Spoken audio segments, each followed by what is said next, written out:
அனைவருக்கும் வணக்கம்.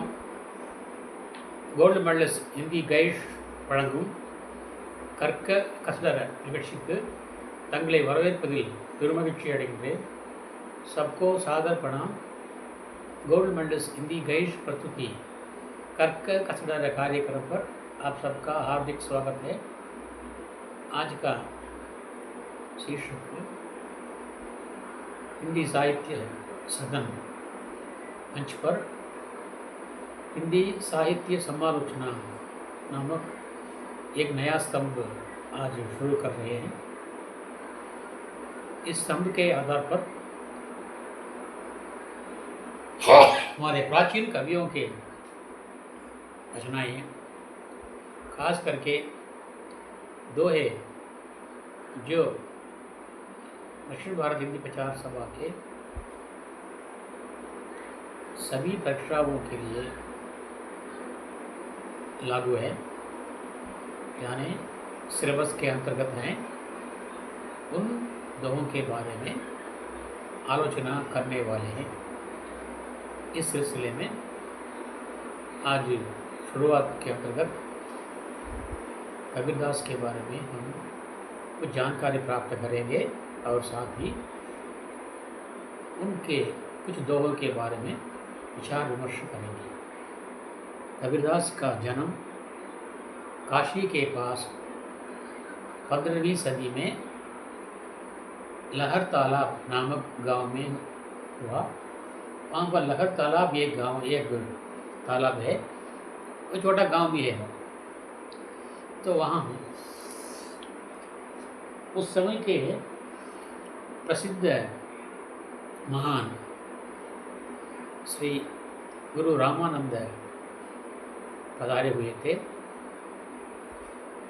उन्हें देखने और उनका संदेश पाने और उनका आशीर्वाद पाने अनेक लोग गए. उनमें से एक ब्राह्मण विधवा भी थी. वो विधवा कन्या विधवा थी. वो उसके पास गई और उनसे आशीर्वाद लेना चाहा. गुरु को ये मालूम नहीं था कि वो लड़की, वो औरत विधवा है. इसलिए उन्होंने हमेशा की तरह उनको आशीर्वाद दिया कि पुत्रवती भव. उस पुत्रवती भव का मतलब था तुम्हारे जल्दी संतान हो. लेकिन वो तो विधवा है. विधवा के बच्चे को कौन समाज को कैसे स्वीकारेगा? समाज में उसका बदनाम होगा ना, क्योंकि वो जमाना ऐसा था कि स्त्रियों को गुलाम माना जाता था. इसलिए विधवा के गोद में बच्चा ये लोक अपमान था. इस कारण उस औरत ने, उस महिला ने उस बच्चे को लोकलाज से बचने के लिए लहर तालाब के पास उस बच्चे को लिटा दिया और रोते रोते घर चली गई. तो वहाँ पर काशी में एक मुसलमान दंपति रहते थे. उनका नाम था नीरू और नीमा. नीरू और नीमा के संतान नहीं थे. अचानक वे उस लहर तालाब के पास खींचे आए तो देखा कि वहाँ बच्चे के रोने की आवाज़ सुनाई पड़ी. तो उन्होंने आकर देखा तो वहाँ एक सुंदर बच्चा था. उनकी खुशी का ठिकाना रहा. वे जाति के मुसलमान थे और पेशे से जुलाहे थे. उन दोनों ने उस बच्चे को ले लिया और उसको पाला पोसा। वो अपने पिताजी का धंधा जो कपड़ा बुनने का वही करता था। उस समय पढ़ने लिखने का मौका गरीब बच्चों को नहीं मिलता था, इसलिए बिना पढ़े ही उन्होंने साधु संतों की संगति से, उनके उपदेश से ज्ञान प्राप्त कर लिया। इस प्रकार वो कबीरदास जन्म से ब्राह्मण थे, संस्कार से मुसलमान थे। जन्म से ब्राह्मण थे, संस्कार से मुसलमान थे। उनकी मृत्यु के बाद उनके शिष्यों में ये कलबली मच गई कि उसको क्या किया जाए, उनके लाश को दफनाया जाए या जला दिया जाए। हिंदुओं का रस्म था जला देना, मुसलमानों का रस्म था दफनाना। दोनों में लड़ाई चल रही थी। तो अचानक एक क्या हुआ, वो लाश कहीं चली गई। उसकी जगह वहाँ पर एक पोल था, उस पोल को शिष्यों ने ले लिया और अपनी मर्जी से उसका अंतिम संस्कार किया। यह है कबीरदास का जीवन वृत्त। कबीरदास ने अपने अनुभव के आधार पर, अपने ज्ञान के आधार पर, अपने सत्संग के आधार पर बहुत बड़ा ज्ञान प्राप्त किया। बड़े ज्ञानी बन गए। ज्ञान ही नहीं, साधु भी बन गए, संत बन गए और उस समय के बहुत बड़े समाज सुधारक भी बने। उन्होंने अपने मुँह से जो कुछ बताया उन्हें उनके शिष्यों ने लिपिबद्ध किया। उस समय उन्होंने कहा, शिष्यों ने कहा कि भगवान को साक्षी रखकर, भगवान को साक्षी रखकर अपने गुरु कबीरदास जी का कहना लिख रहा हूँ। इसीलिए कबीरदास का वो कहना, कबीरदास की वो बात साखी कहलाई है, जो आज भी प्रसिद्ध है। कबीरदास की साखी, साखी या साखिया। साखिया मतलब है साक्षी, भगवान को साक्षी रखकर उन शिष्यों ने लिखा। सो आज इस मंच के आधार पर, हिंदी साहित्य सदन मंच के आधार पर नया सत्र कबीरदास का दोहा से शुरू कर रहा हूँ मैं। कबीरदास कहते हैं, शीलवंत सबसे बड़े, शीलवंत सबसे बड़े सर्वरतन की खानी। शीलवंत सबसे बड़ो सर्वरतन की खानी, तीन लोक की संपदा रही शील में आनी। तीन लोक की संपदा रही शील में आनी। आनी मतलब आ जाता है, मतलब समा जाता है, अंतर्गत होता है। शीलवंत जो शीलवान है, यवन उल्कमुड़ेवनो अवन सबसे बड़ा, அவனா இவரை விட பெரியவன். பணமுள்ளவன் பெரியவன் இல்லை, ஒழுக்கம் உடையவன்தான் பெரியவன். சர்வ ரத்தன் கி காணி, எல்லா ரத்தினங்களும் தங்கம், வெள்ளி, வைரம், புஷ்பராகம், மாணிக்கம், ரத்தினங்கள், பவளங்கள், அனைத்து ரத்தினங்களையும் உள்ளடக்கிய சுரங்கமாகும் அவன். எவன் ஒழுக்கமுடையவன். शीलवंत सबसे बड़ी सर्व रतन की खानी, तीन लोक की संपदा, इहलोक है, परलोक है और पातालोक है। इहलोक है, परलोक है, पातालोक है। तीन लोक की संपदा रही शील में आनी, अवै ஒழுக்கத்துக்குள்ளே அடக்கம். तीन लोक की संपदा, इहलोक है, परलोक है, पातालोक है. तीन लोक की संपदा, இந்த மூன்று லோகத்தினுடைய சொத்துக்கெல்லாம் ஷீல்மே ஆனி, ஒழுக்கத்துக்குள்ளே அடக்கம். ஆகவே ஒழுக்கம்தான் சிறந்த சொத்து என்கிறார் கபீர்தாஸ். ஷீலவந்த சப்தே படா சர்வ ரத்தன் கி கहानी. कहानी का मतलब है மெயின் சுரங்கம். 3 लोक की संपदा, 3 லோகத்தில் செல்வங்களும் ரஹி ஷீல் மே ஆனி, ஒழுக்கத்துக்குள்ளே அடக்கம் என்கிறார் கபிதாஸ். சீலவந்த சப்தே படா சர்வரத்தன் கி காணி, 3 लोक की संपदा ரஹி ஷீல் மே ஆனி. இதே கருத்தை வள்ளுவர் சொல்கிறார். ஒழுக்கம் விழுப்பம் தரலாம், ஒழுக்கம் உயிரினும் ஓம்பப்படும். ஏனென்றால் உயிரை விட உயர்ந்த பொருள் வேறு ஒன்றும் இல்லை, உயிருக்கு விலையே கிடையாது அல்லவா. ஆக ஒழுக்கமானது உயிரை காட்டிலும் மேலாண்மைக்கார். ஒழுக்கம் விழுப்பம் தரலாம், ஒழுக்கம் உயிரினும் ஓம்பப்படும். ஒழுக்கம் விழுப்பம் தரலாம், ஒழுக்கம் உயிரினும் ஓம்பப்படும்.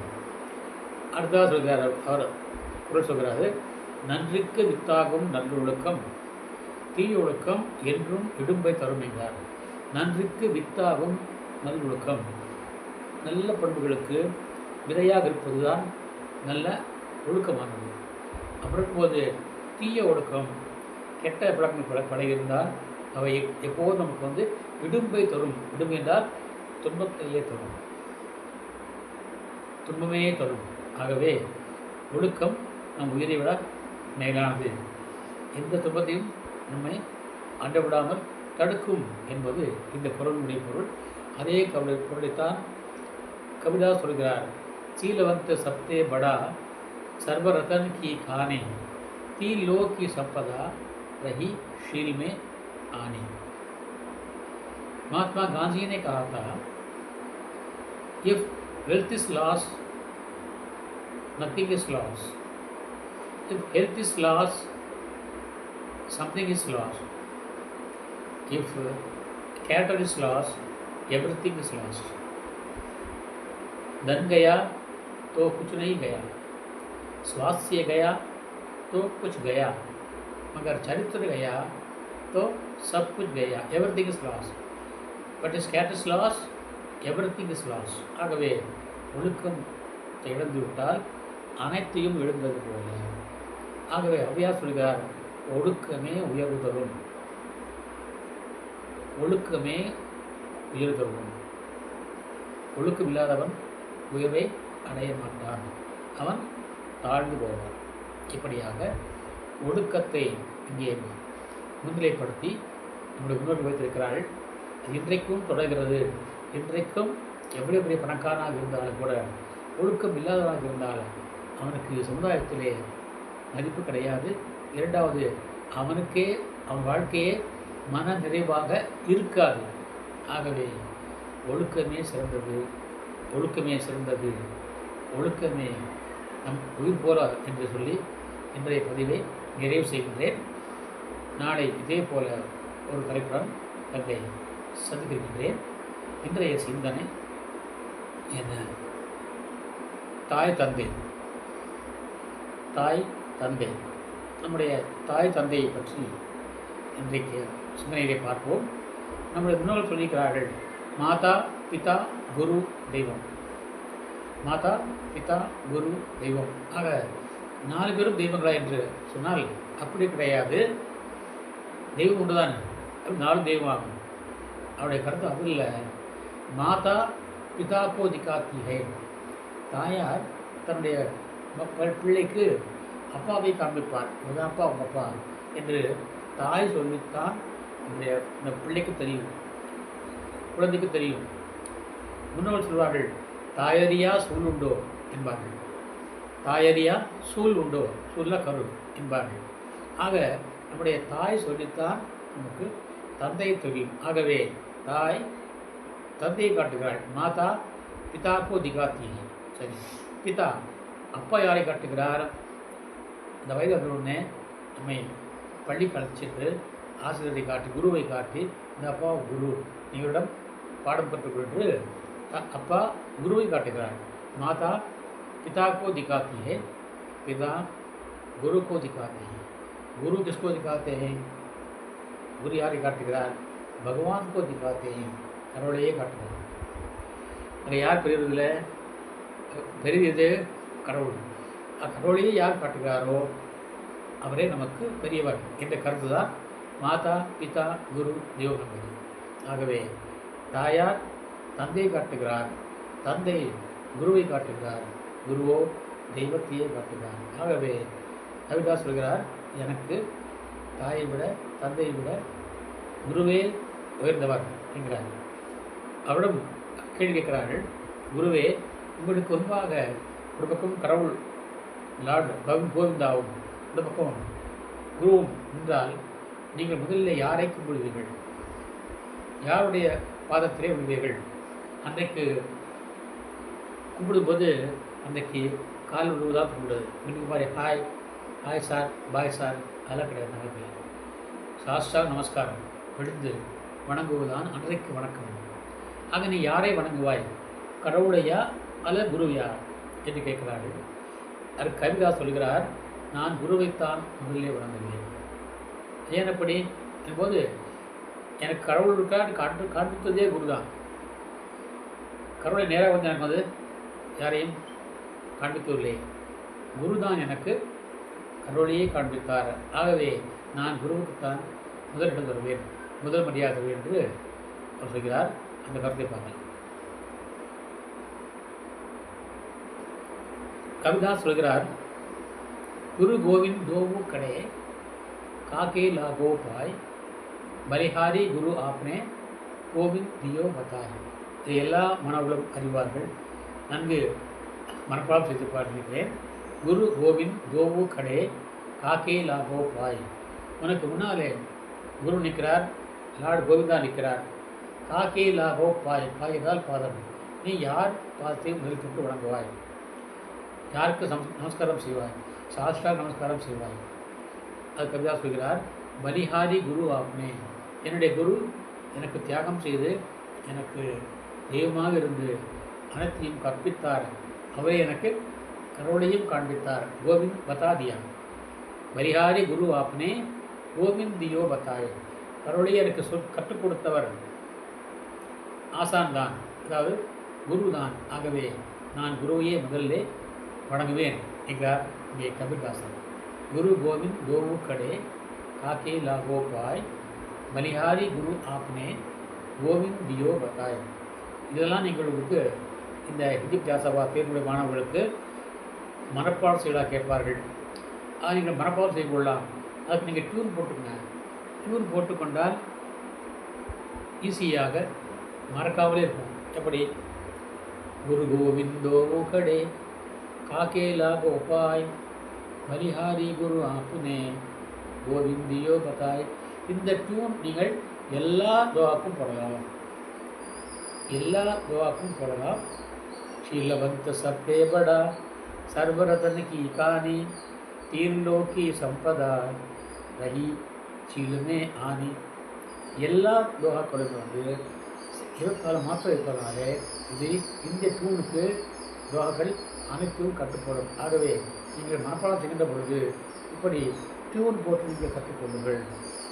கற்றுக்கொண்டால் எளிதாக உங்களுக்கு மரணமாகிவிடும். जैसे गुरु गोविंदो கடே, கோவி என்றால் தோனும் போத் இருவரும், கடே நிற்கிறார்கள். காக்கே லாகோ பாய் கிஸ்கே पैरों पर पड़ोगे. காக்கேனா கிஸ்கே, யாருடைய பாய் பாதங்களிலே, லாகோ படோவே யாருடைய பாதங்களிலே விடுவாய். பலிஹாரி குரு ஆப்னே, என் மீது பக்தி கொண்ட தியாகம் செய்த என் குரு கோவிந்தியோ பதாய், கோவிந்த்கோ பதாதியா, கடவுளையே எனக்கு சொன்னவர் காட்டியவர் இறைவன் தான், சாரி குரு தான். இறைவனை அடைகின்ற அந்த வழியை காட்டியவர் குருவே. ஆகவே குருக்கு தான் என்னுடைய முதல் வணக்கம் என்கிறார். குரு கோவிந்த் யோகு கடே காக்கே லாகோ பாய் பலிஹாரி குரு ஆப்னே கோவிந்த் தியோ பத்தாய். அப்படி இன்றைய பதிவிலே நான் குருவுக்கு வணக்கம் சொல்லி, என்னுடைய குருவுக்கு வணக்கம் சொல்லி, நன்றியை சொல்லி இன்றைய பதிவை நிறைவு செய்கின்றேன். நீங்கள் டியூன் போட்டு நீங்கள் இதை படியுங்கள். குரு கோவிந்தோ கடே காக்கே லாகோ பாய் பலிஹாரி குரு ஆப்னே கோவிந்தியோ பத்தாய். இப்படி என்னுடைய குருக்கு நான் என்னுடைய நன்றியை கூறி நிறைவு செய்கின்றேன். நாளை ஒரு புதிய தலைப்புடன் தங்களை சந்திக்கும் வரை விடைபெறுவது தங்களின் अनबन आर सुंदरराजन तिरुपुर तमिलनाडु। कल इसी प्रकार के एक नए शीर्षक के साथ आपसे मिलने वाला हूँ। तब तक के लिए आपसे विदा लेने वाला आपका सेवक आर सुंदरराजन तिरुपुर तमिलनाडु। नंरी धन्यवाद जय हिंद।